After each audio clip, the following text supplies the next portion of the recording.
மதிப்புக்குரிய TTV sir அவர்கள் ஏற்கனவே இந்த கூட்டணியில் வெளியேறதுக்கு முன்பாக அவர்கள் சொன்ன கருத்து, உள்துறை அமைச்சர் அமித்ஷாஜி அவர்கள் யாரை முதலமைச்சராக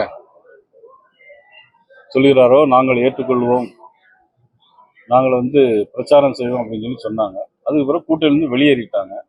இப்போ அவங்க இந்த கருத்தை சொல்லியிருக்கிறாங்க. அது அவங்க தான் தீர்மானம்.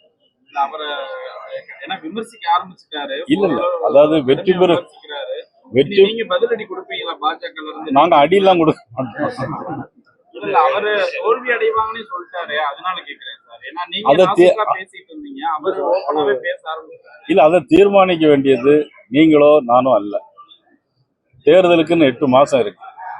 8 மாதத்திற்குள்ள நடைபெறுகின்ற பிரச்சனைகள், இன்னைக்கு 4.5 ஆண்டு காலமா நடந்து வந்த பிரச்சனைகள், இதுக்குத்தான் மக்கள் முடிவு கட்டுவார்களே தவிர தனிப்பட்ட எவராலும் யாராலும் இது தோல்வி அடையும்னா ஜோசியம் தான் சொல்ல முடியும்.